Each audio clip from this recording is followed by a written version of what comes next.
Welcome to the Athena Wellness Podcast, the show that invites you to take a seat around the community fire and listen to stories that inspire. I'm your host, Kathy Robinson, author, coach, and founder of Athena Wellness, a company that's dedicated to supporting you on your journey to live more wholeheartedly. Today's episode is brought to you by the Athena Wellness Academy, your resource for wholehearted living. The Academy's featured offering is an online course called From Type A to Type B, How to Mindfully Descend the Corporate Ladder and Invite What's Next. This course is perfect for you if you're contemplating or navigating a professional transition, and it's available as a self-study or with a small cohort of students facilitated by me, Kathy Robinson. To learn more, I invite you to go to athenawellnessacademy.teachable.com or click on the link in the show notes. Hello and welcome. Thanks so much for joining me. We talk a lot about transformation on this podcast, and many of our guests and your host have made big life transitions to get to a new place of learning and engagement. But what I love about today's conversation is our guest followed her curiosity to pursue her passions while working in academia. Throughout her storied career, she's explored themes like innovation, creativity, and emerging economies, weaving it all into a unique career tapestry with a keen focus on building relationships. It is quite a masterclass. I'm joined today by Nancy Napier, Distinguished Professor Emerita at Boise State University, whose achievements throughout her 35-year career are voluminous. Nancy describes herself as an academic entrepreneur, and I just love that. And as you listen to the episode, you'll find it's the perfect title. Here's what we cover: how Nancy's unique career unfolded, Nancy's work in Vietnam, which includes a book, a film, and executive MBA residencies, how to spark fresh organizational thinking through cross-pollination, the importance of blending structure with creativity, and how to make aha moments happen. You can learn more about Nancy at nancyknapier.com, and I'll put a link to her website in the show notes where you'll find her film and books. I'll also link up the books, film, and email addresses that Nancy mentions. And now on to the show. This is an amazing and inspiring conversation, and I hope you enjoy it. Nancy, welcome to the Athena Wellness Podcast. Thank you so much for being here today. I'm delighted to be with you. Thank you for asking. So please share a bit about who you are and what you do. That's a great question. And I think of myself actually in nouns and adjectives.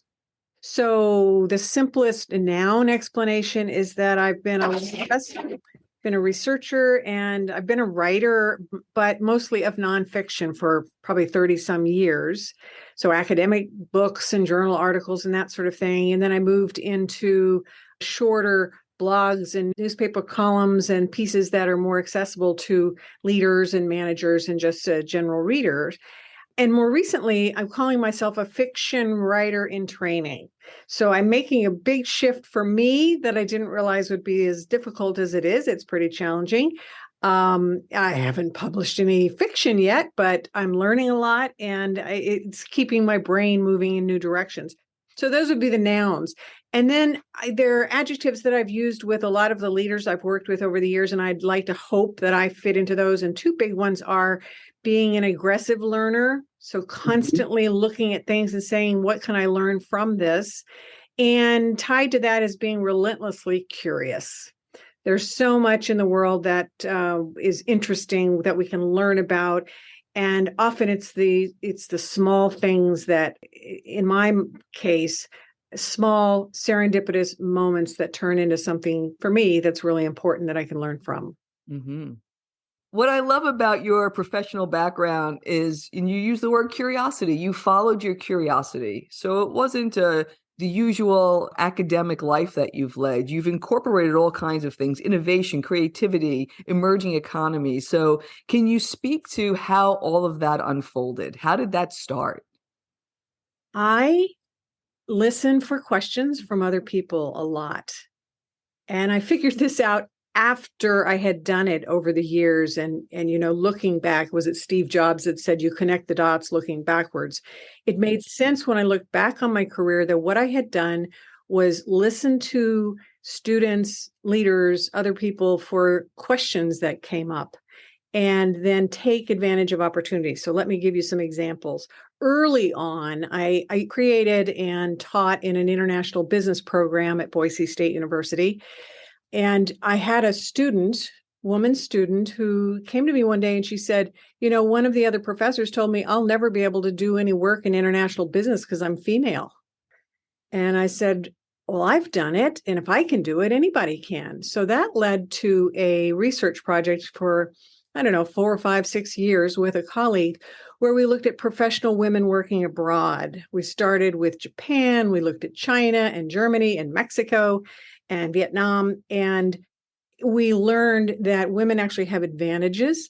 Up to that point, only one researcher had ever examined expatriates who were women. And so we got into it as well and realized there are actually some interesting advantages. For example, in Japan, we met a woman who was the top person in one of the top Fortune 500 companies working in Japan. She was number 2, Black woman from the South US. And she said, the white guys in Japan, when a taxi doesn't pick them up, they're horrified. She said, I've been discriminated against my whole life. This is Japan. Every foreigner is discriminated against. I'm used to it. And so we thought, and other women made the same comment. I've already gone through this. It's nothing new. I can handle it. So that's how the Women Working Abroad project got going. Then a chance email came up to do a 3-week training session in Vietnam in 1994, I think that was. And I got over there. I hit it off with the project manager, who was in the process of helping Vietnamese instructors at a university and business people learn Western business practices, because by then Russia had fallen. That was their main trading partner. They had to learn how to do business with the rest of the world. So that 3 weeks, she and I hit it off. That led to a 1-year project, and then eventually to this 9-year capacity building project funded by Sweden and USAID to help start Vietnam's first international standard business school. So again, a chance email, followed it up. I was at a university that's very entrepreneurial. I went to Ohio State, I worked at the University of Washington. They probably would not have allowed me to do that because it was too far outside the traditional track. So that was another kind of serendipitous thing. After that project, I never wanted to go back to Vietnam. I was too tired, too long to commute, to do research. I went back 3 years later, of course. But in the process, I said, what can I do? What research can I do that's closer to home? And again, I started looking at different areas, and I stumbled onto creativity. I was seeing all kinds of little dots about how the U.S. in innovation and creativity and research was flatlined, and other countries were just zooming, China, parts of Europe.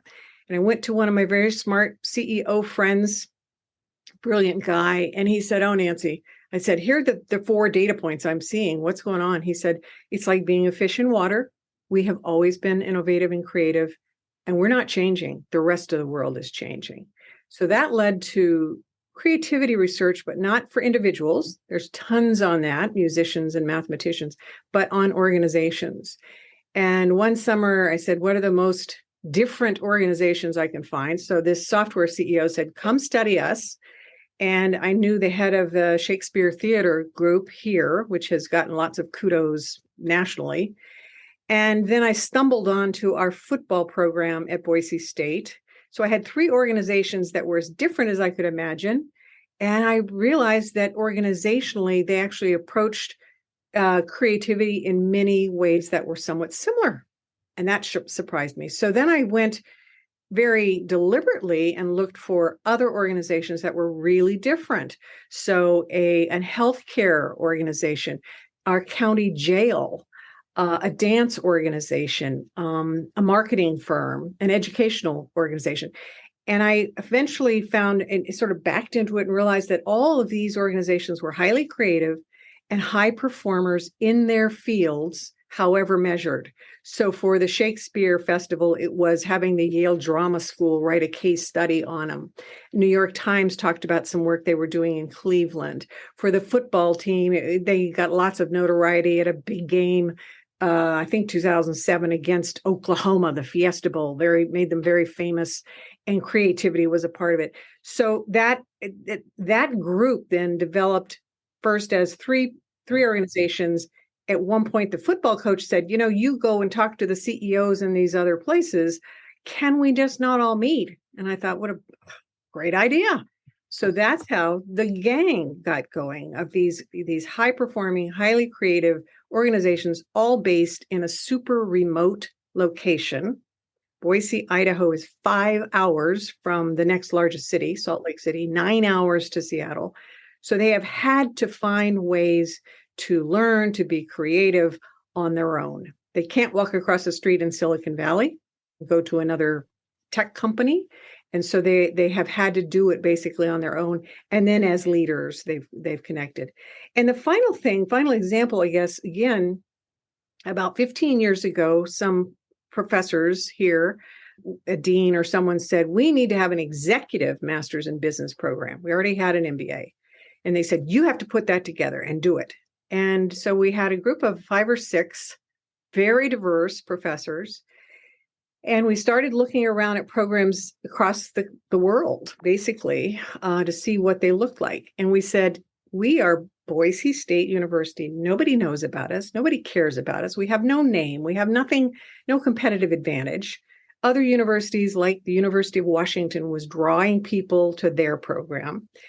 So we really had to use the creativity approaches that I had been learning about for ourselves. And we realized that what we have here is, because we're so small, we have incredible access to organizations of all types here.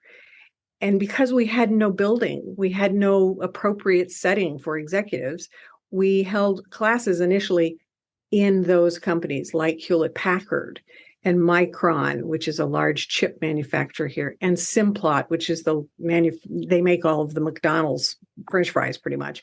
So we could meet in these organizations. We could draw speakers, teachers from them. And so that local network, which was actually quite strong and global because of the companies, that became a competitive advantage for us. So we had to create one where nothing existed. And the program was just rated number 15 in the country by Fortune magazine this past year. So something's working. And in all those cases, I guess what I'd say, I call myself an academic entrepreneur. I love starting programs. Once they get going, somebody else is better to keep them going, maintain them, grow them. But the idea of being able to see gaps, there was no research on women working abroad. There was nobody working in Vietnam, no university really, to help start up a business school. The idea of the gang bringing diverse organizations together is not profound, but nobody had done it. And so as a result of that first group, I think eventually we had 7 or 8 gang groups, different names, different kinds of people, but all were diverse organizations. And then the executive MBA, the way we structured it, the way we sold it, now we're seeing in other parts of the country, a few places that are doing similar things. So that I think has been a strength. Once a research area gets to be big and mainstream, I can't compete. So I'm out. So as far as the startup part, I'm better at that. And I've been lucky enough to fall into situations where there's been a need.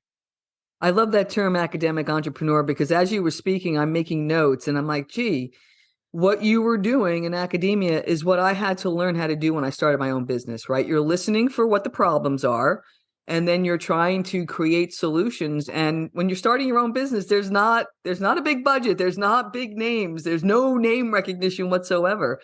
And so you have been doing that in that setting. But I think what's so compelling is that it's not expected, right? Right. That's what makes it such an amazing story. And it was just from following your own curiosity that kind of got you there. Well, and I was at a conference in Japan many, many years ago, got in the elevator with another professor who I love him to death. I don't know him well, but when we see each other at these conferences, we have nice conversations, but nothing deep. And we got in the elevator and he said, "So what are you working on now?" And I don't remember what it was, but somehow that elevator ride, 30 seconds, we got off into this idea of, oh, you're starting new things at your university and you have to fight to have them happen, and you have to find the resources and you have to get people behind you. And so that's when that whole notion of an academic entrepreneur came up. We didn't have a term for it, but we did write an article. So at the professor level, how can you be an academic entrepreneur? At the program level, the dean level, the senior academic leader level. So to have that entrepreneurial mindset, which you've got to say, "Ooh, there's somebody who's able to identify gaps, identify interesting things to do that may be the first of their kind." Then they have to be able to sell it, get the resources to do it, eventually be the champion for it. And as you know, I mean, it's lonely, very lonely and very hard. And once you, I think once you establish yourself after doing some of these things, then when I go to our dean or someone and say, I'm thinking about this, they listen. Mm-hmm. Yeah. So it's hard fought, but I think worth doing. And especially in the world of academia, we need more people that are willing to try different things and take risks. And as I said, I knew I would never be the world's expert on employee turnover. I don't think I'd be interested in it for 30 years. I'm just too eclectic. Mm-hmm. Yeah. And it's funny, you mentioned this, thinking at different levels of the organization. So when I was in corporate, we had a very forward-thinking CEO, and he was trying to get the organization to, his words, think like an owner.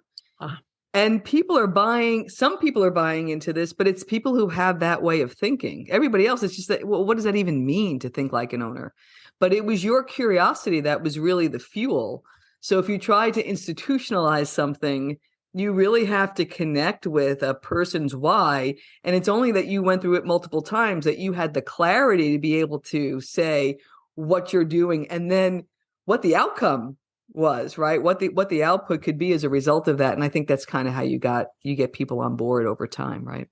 And I was very lucky, have been very lucky here to have one other colleague who thinks we are just like this. And yet I'm the one who's trying way off kind of in the blue sky, and he'll say, "Okay, let's pull it down. Let's think it through."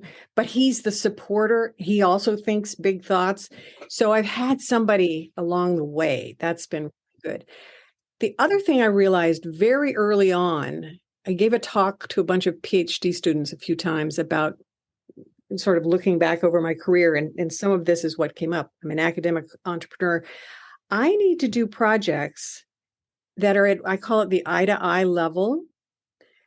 You are doing that right now. You are a good interviewer. You're looking people in the eye and asking questions. You're getting information from a single person. That to me is much more interesting, to find people's stories than to look at a data set of numbers. I can do that, but I didn't find it as interesting. So the ability to ask questions, listen to what people are saying and what they're not saying, make those dot connections, which you're doing right now. You're seeing things in what I'm saying that make sense to you in a way I hadn't thought about it. I think that is a skill. I don't mean to make it sound super special, but I don't see a whole lot of people wanting to do it or able to do it. So that, to me, the eye-to-eye level, I did university administration, and I realized how much I missed teaching, and that's the eye-to-eye level to me. I could see the impact on a daily basis as opposed to putting together a program from up above and making sure all the numbers work and it's financially viable and all that. I'd rather be in the thick of it and learning how we can make it better on the ground And that's fine with me. Never been a big status type of person. I'd rather do something fun like these projects. And if they take us to helping improve the organization or make people's lives better in a different way, that's much more interesting to me.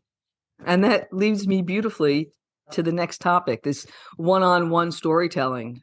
You were the executive and are the executive producer of a really beautifully crafted film. Thank you. It's called From Me to We and offers glimpses into some of the current day challenges as told through the eyes of several generations of folks in Vietnam. So could you share a bit about how that came to be and what you are hoping the viewers get from the experience? I'd be happy to. Let me give you a little bit of background. So I mentioned that I was involved in managing our university's work in Vietnam for 9 years, $8.5 million big project to help start up this business school. And I tell people it was a startup. So we did everything from help people learn how to teach, put materials together. How do you become an interactive teacher versus standing at the board and just writing things? And so teaching methods, teaching content, how to do research, how to fundraise, how to set up financial systems, IT systems, all of that as a new venture startup, basically in Vietnam.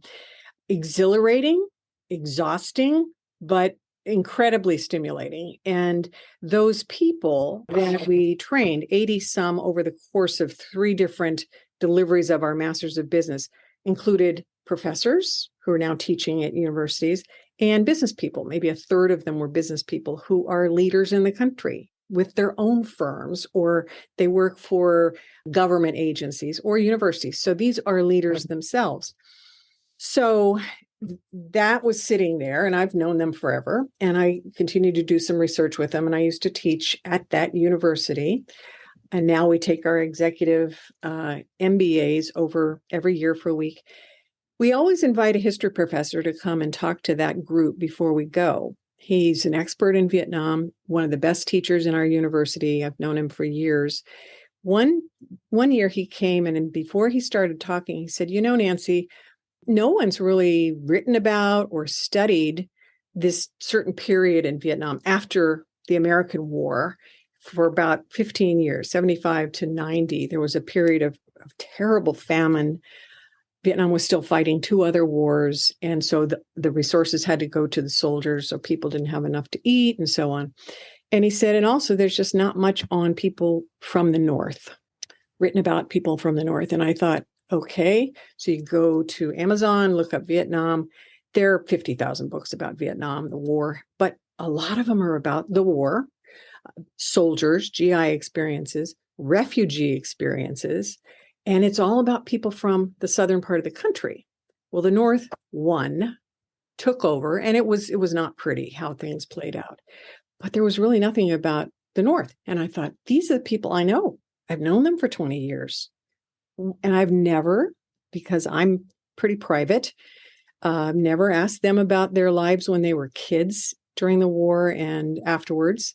Lots of my friends would, but I just didn't. And I thought, maybe I should. And so that led to, I teamed up with a woman who was one of these, she was one of the first employees of Hewlett Packard in Vietnam, did our MBA program, and then started her own company. So we did profiles of, I think I interviewed 30 some people. We chose 17 of those and put them in a book called The Bridge Generation of Vietnam. And it was about experiences during wartime, during this terrible period of famine, which was called the subsidy period. And then since then, the boom period, the economic boom time. And so we have people who talked about what they went through in each of those periods.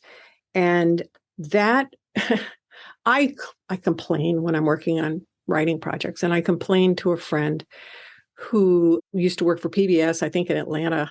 So she knows about documentaries. And I had given her something from the book to read. And she said, I can see this. I can see this man learning how to wear leather shoes for the first time in his life because he's working in a hotel. I can see how they hurt him, how he wears white socks until someone says, no, you wear black socks with those shoes.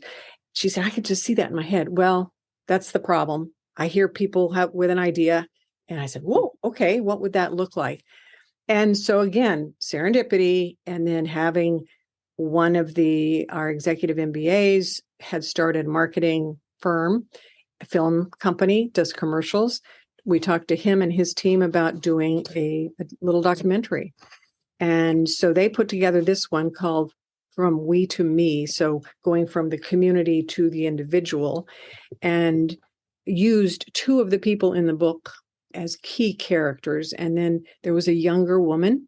And so it really shows the clash of how culture is changing in Vietnam over the last 20 to 30 years. And that's how it came together. They did a remarkable job. These are three large men who carried in backpacks all of their filming equipment and would have to scrunch into taxis and go to different places. And they used a drone. We worried about that, and they didn't have any trouble with it after all. But they were there maybe only 10 days. And if you've looked at the film, you see what an amazing job they've done. Gorgeous. Yeah. Yeah, really wonderful. And so the idea was to have a series of films. And as they started sending this one out to film festivals, this was during COVID, so they couldn't attend in person, but they sent them to 20 film festivals. They got a lot of awards for this thing. And what they learned is that if we want to do something, we really need to make a full-length feature film. So we're talking about whether that's something to do next. I don't know. They're busy. We're busy, but that would be another goal, and to really show Vietnam as a place more about today and maybe more business oriented, to help people understand why they should consider doing business there. But even if we never do another one, I think this one is so impactful for the people who've been able to see it, and then also read the book to learn more about what people, especially during the wartime, what they went through. It's been an incredible experience. I just feel amazingly fortunate to know these people. When I wrote them to say, I'd like to interview you, and this is what I want to talk about, I thought they'll say no. And every one of them said yes. And I had, just heart-wrenching stories from them in many cases.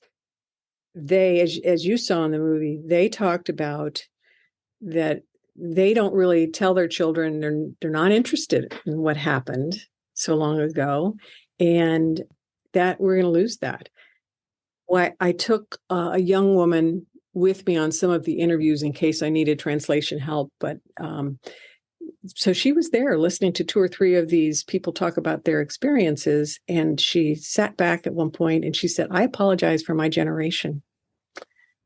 I didn't listen to my parents. I wasn't interested in their stories. And I'm sorry.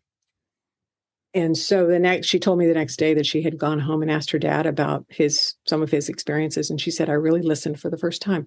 So if it can have that kind of impact, what I intended, what I hoped for with the book was that Americans would understand the people from the north part of Vietnam a little better. So bridge of countries. When Tao joined me on those interviews, she said, no, this is also a bridge of generations. And then a final person who started a very large tech firm, he said, after the war with the French, which was in the early 50s, he said, half of my family moved to the South and half stayed in the North. So we actually fought against each other during the Vietnam-American War. And he said, maybe this book, these stories will help bridge the Vietnamese between the North and the South. So I don't know if that's happening, but I sure hope so. I think that certainly the bridge of generation part, that we have seen some other people talk about that as well. Yeah, it's incredibly impactful. And, you hit on the things that I had noted here, which is it definitely gave me a sense of history that I didn't have, because my recollection of Vietnam, I'm small, it's news clips, and then it's my time that I spent in my 20s and 30s and 40s in Asia on business. Mm. And so I know the business side of it, and I know the historical side of it, but this is the impact to people's lives. And what was so striking to me was, yes, this is the story of the North and the South and the generations, but it's universal. When you're looking at the generations and sitting and listening to their stories or not, and trying to carve a new way, it was it was like, it could be my family. It was just so universal. So again, applaud you for being part and getting this out, because it's not just a story of Vietnam, it's a story of all of us. And I think that's what made it so beautiful. I agree. I have some relatives in Germany. We were telling them, I think we sent the film to them, and she said, this could be Germany. We didn't. And just on this last trip, I asked, there's a much older aunt and then her daughters who were in their 50s. And we were in the car, and I said, did you ever ask your parents about the war? They were young people during the World War II, but they said, they didn't really talk. And only recently has our mom been willing. So it is universal. And I think about, both my parents are gone. And I think, gosh, how many questions I wish I had asked them. Where were they when Pearl Harbor happened? Where were they when the McCarthy hearings were going on? What did they think about all that? So I hope this will nudge some people to talk to their parents, and if the parents will speak about it. The thing that I also learned in the film, a lot of times the parents, my friends, would say, I can talk to you about it. I've known you as an adult. I don't know if I can talk to my kids about it, so they can watch the film. What part of Asia were you in? You name it. Singapore, Hong Kong, China, Taiwan. Right. Probably missing some Malaysia. Very good. That was one of the beautiful things about working for Wall Street most of the time, of being able to, I'm like, really? You're going to send me abroad? Back then, you used to go with a suitcase, no wheels for a month. You got one call home a week. That was it, Wow. It was very different times for sure. One of those women we were studying. Yeah. Oh, without a doubt. And, as you were sharing that story, I was thinking about all of the expats at the time that I used to have to go out and audit. They were all guys. Yeah. With a family. I can't recall one woman. That has changed. The last company that I was with, we did finally start to have women leaders, but it took decades. I did want to talk a little bit about the executive MBA program and how your students change as a result of spending time in Vietnam. Like, what are their expectations? And then what do they come away with? What were some of the surprises?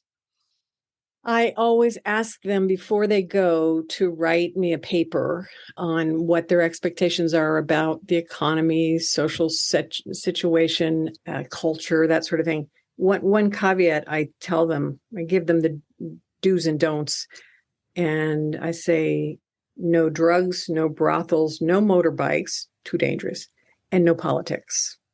So I never, and no one should ever talk Vietnamese politics in Vietnam.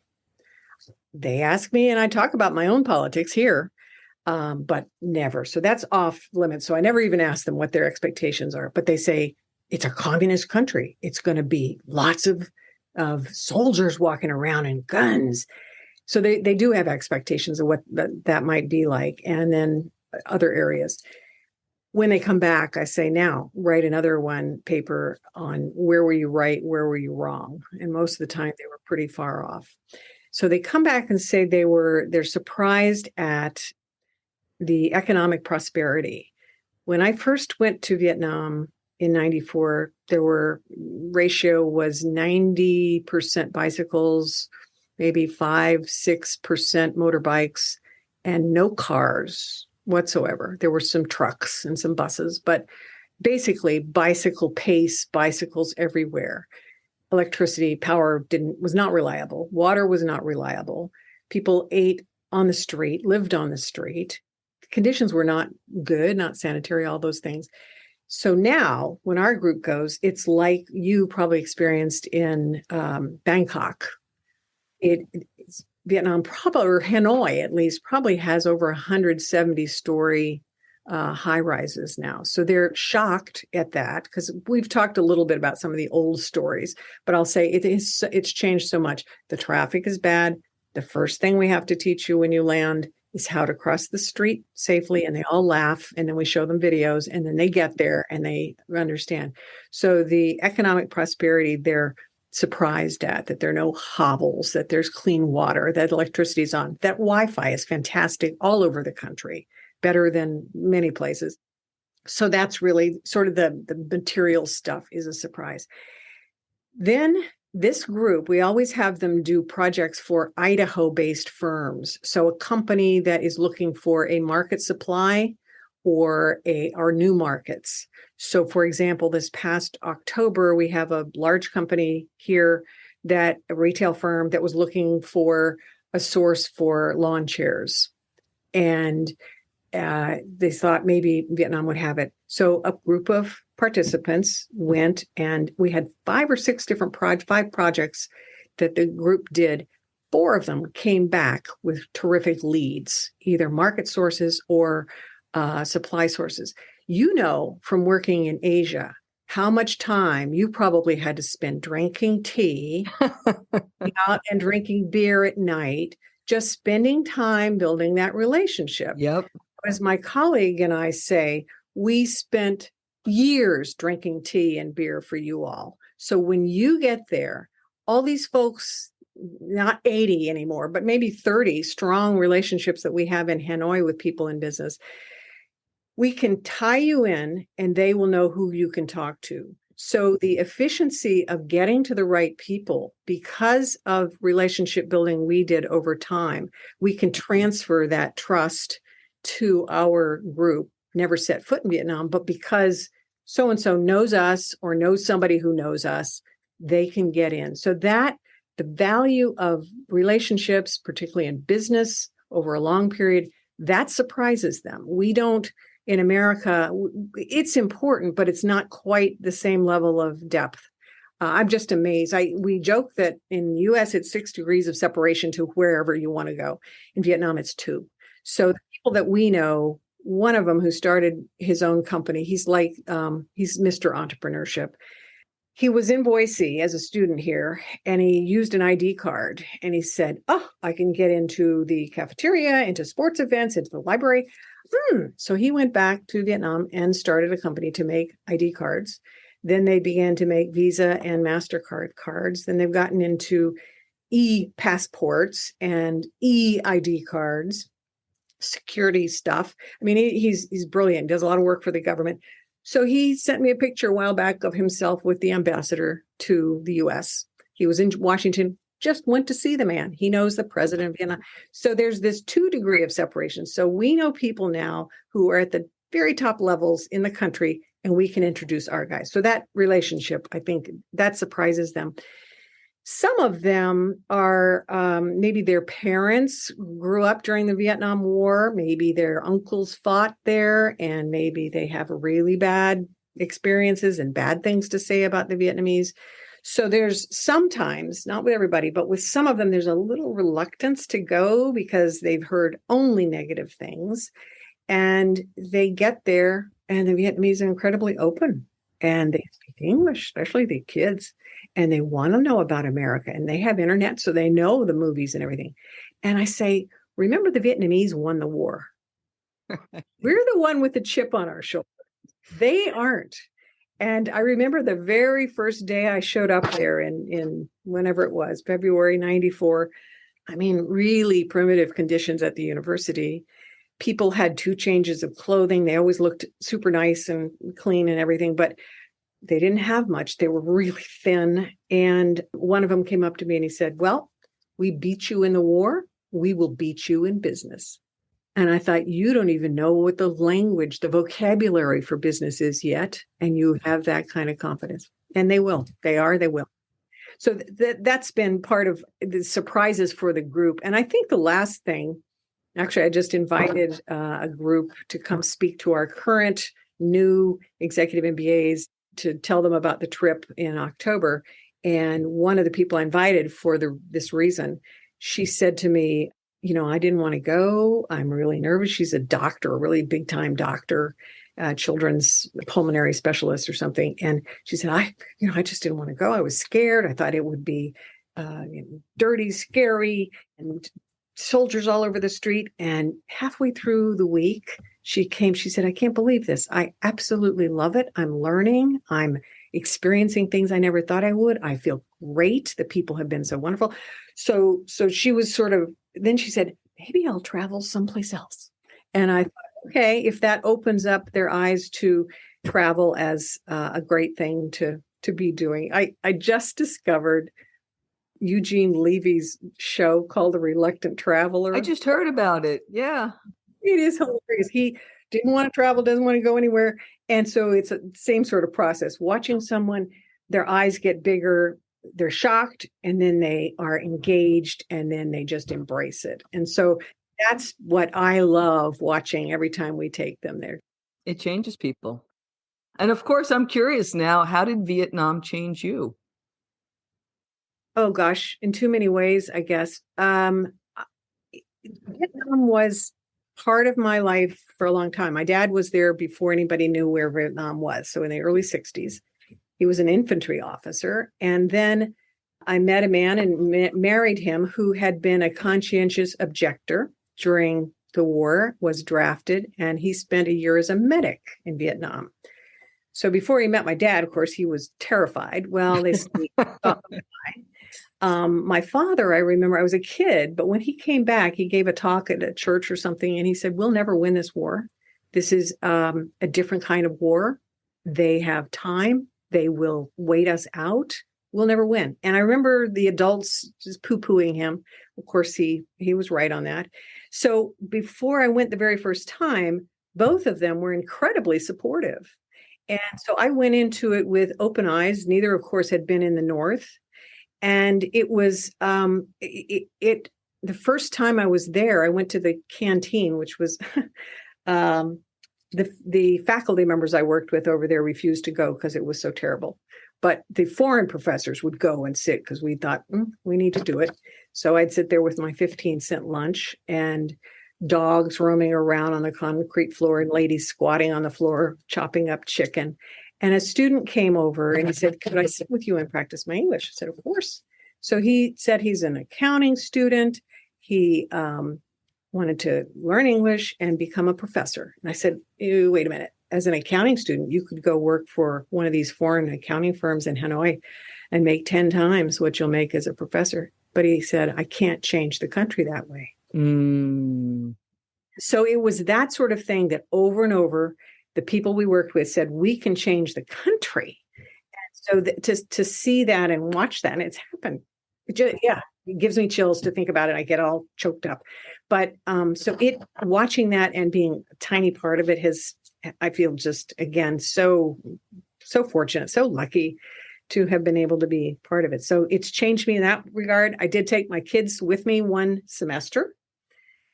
They went to an international school, and they say now they're in their 30s, but they said that was the best academic experience they'd ever had. They were with kids from all over the world, of course, and Boise, Idaho is pretty small, and they are both, we adopted them from Asia, so they were around Asians as opposed to being just with a bunch of white people in Boise. So that watching them and basically saying, I want you to be a citizen of the world. I don't want you to be afraid of going anywhere. I want you to be able to feel comfortable in different cultures. And so Vietnam afforded me that to give to them. So that was a real big benefit too. Beautiful. And you know what you said about relationship building, I can still taste the Taiwanese rice wine and remember the toast, which was Gambay. I mean, this is like 35 years ago, right? Yeah. But that is how a group of Americans can go in and audit the books of a firm. But yeah, it did take a lot of wine. Yeah. And I also love, the theme that you've been talking about here are these bridges. I mean, you're building international bridges, the fact that these are linking and spanning generations and international boundaries. That one other thing project was we were fortunate to do when it first came up, it was in the summertime, and the president of the university was not around. So I went to the provost, who's the number 2 guy, and he and a dean basically called all the movers and shakers in the state of Idaho and companies and politicians to say, what would you think of us doing a project in the north part of Vietnam? They all said, sure, as long as no taxpayer money is involved. So we got this, it was Swedish money. It was a chance to send, I think 25% of our business school faculty members over the course of the 9 years went to Vietnam. Some of them had never had passports. And so again, to expose people to that, which they could bring back to their own classroom, the ripple effect. One day I sat down and trying to calculate how many people we taught who became teachers in Vietnam? How many students, if they have 100 a semester, how many people have been taught by somebody that we initially taught? And then I've never calculated it as far as here, but I think that ripple, and again, those bridges, and I know people have stayed in touch. One woman in Boise just returned, I haven't seen her yet, to Vietnam. She had met some of the folks that we worked with 25 years ago and stayed in touch. And I love that. I mean, that long-term relationship. So yes, bridges across countries, across people is so important. I want to be mindful of your time, but I did want to talk just a bit about your book, Wise Beyond Your Field. We were talking about this before, about sparking fresh thinking in organizations and this gang of unlikely folks that you gathered and what you learned from each other. And the way the book, there are a number of rules, and the first part of it is all about creativity. And so I just wanted to touch on a few of those because I thought the insight was really striking, especially rule number 2, which is about blending structure and creativity. And that really resonated with me because I've always had those polarities and they always felt opposed to each other. It's only as I've gotten older that I realized that, no, they're actually working. They complement each other. So can you speak a bit about that rule, what you've learned and how it was applied? Sure, and I'd like to hear why you thought they were opposing. I mean, I think you're right that most people would say can't have both, but the place where it hit me the easiest to see was theater. You know, my assumption was that actors are flighty and that they stay up all night and party and so forth. They are some of the most disciplined people I know. And the director of the Shakespeare Festival here, who also runs a theater in Cleveland, Ohio, and another one in Reno, Nevada, or Lake Tahoe, his business model is unique. Nobody else in the country has been able to replicate it. But basically, he runs 2 theaters, builds them, opposing seasons. He transfers actors and sets, and so you get multiple use.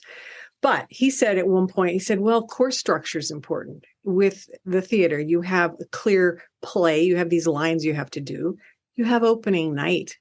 You can't say, oh, a new software package, let's just move it back a couple months. Opening night doesn't change. Same for a football game, both those two.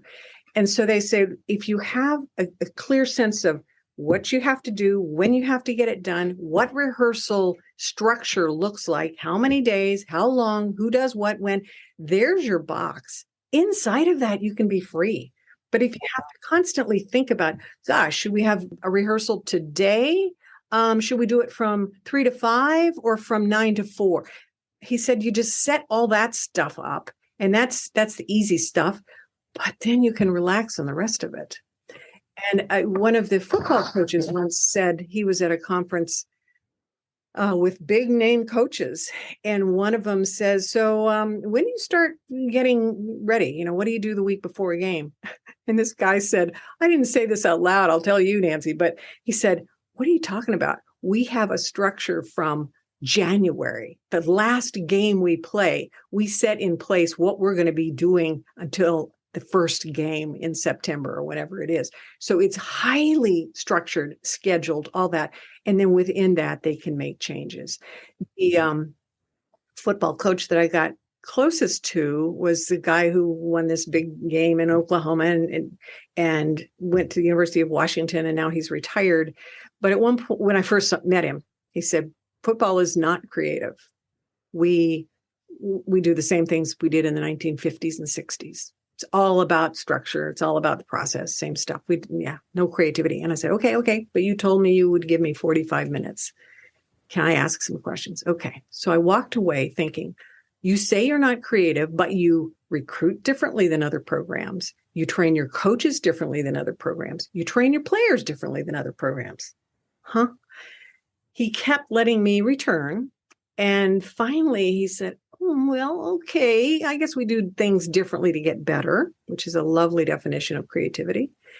And he said, but I don't like that word creative. It's too artsy. Okay. I use innovative. I said, you can use whatever word you want. Basically, you are doing things differently to get better. So time goes by and he won another big bowl game.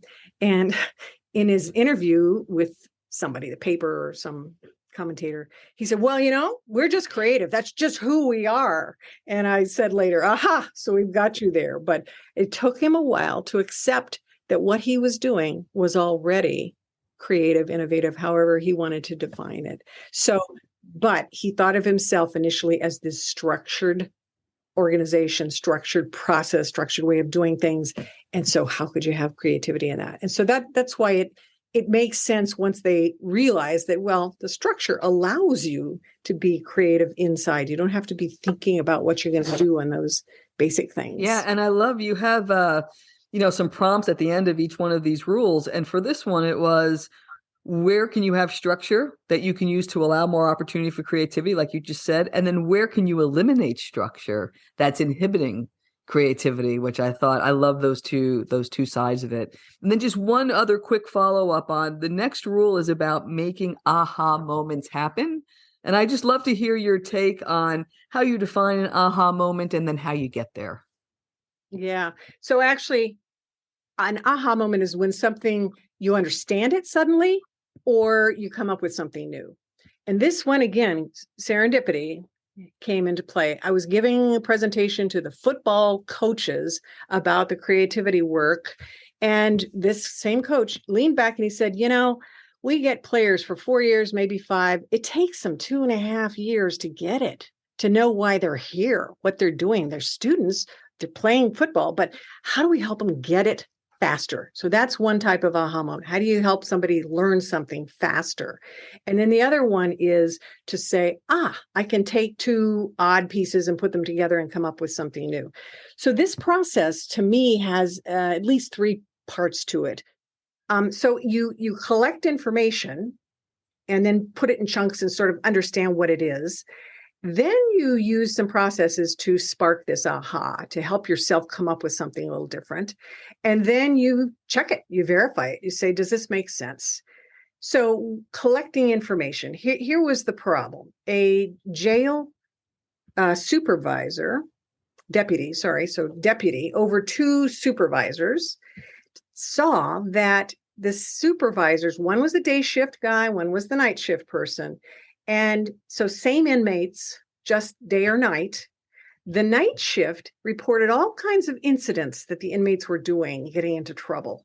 The day shift, quiet, in control. The day shift supervisors saying, obviously, we're doing things right. We're keeping things quiet, under control. And so this deputy said, okay, let me just, that just seems weird. What's going on at night that there, so many bad things are happening. So he starts collecting a little bit of information, talking to the people who were working there and sat in for himself. So he collected information. Then he sat back and he, in the jail, and I think there's a chapter in the Wise Beyond Your Field book about reverse thinking. So he did that. He said, wait a minute, why would it be busier at night? People should be asleep. That doesn't make sense. Is there something else going on? Am I looking at this upside down or wrong? Could it be that the people on the night shift, the deputies working there, are finding things going on? They're more actively looking, watching, finding, versus in the day shift, maybe they're being a little bit too laid back. And sure enough, so that was what was going on. So before he reported that, of course, he had to verify it, check it. And so he talked to others at his level to see what else it might be, how would they interpret it. So it's that sort of thing that he didn't take it at face value. Instead, he started collecting some information. He sat back and he thought about it and he said, and one of the best ways I think to have these things happen is to look at something upside down. And so in his case, he said, why would it be more active at night? There has to be a reason. So the reason was that the people working at night were actually watching, going around, looking, finding things going wrong versus the daytime. So it's an interesting process. And I think part of what sparked this book was working with the gang and also working with the executive MBA design group, that we would go into a room once a week for 2 hours with a whiteboard and we knew something would come out. So we got to the point where we could say, okay, we've collected this information. What are we seeing? How do we look at it differently? What will that mean for us in designing something? So that it's possible to become. And I think with the gang and with the design group, we became more confident that we could come up with something new. Mm-hmm.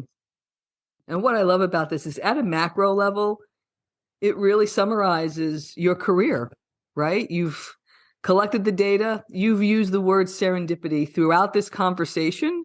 And so that's the spark. And then there's the verification. And so it could also be the equation to build bridges.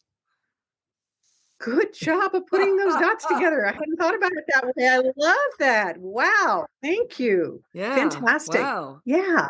Please tell us about where folks can find you and where they can get in touch with you. A couple of different places. So website is nancyknapier.com. That's probably the easiest. And there, so lots about the books I've written, what I'm trying to do now, information about the Bridge Generation book and the film. Let me give you a couple of emails. I can send those to you, but you have the nknapier@earthlink.net. And then one at the university is nnapier@boisestate.edu. And I would love to hear from them.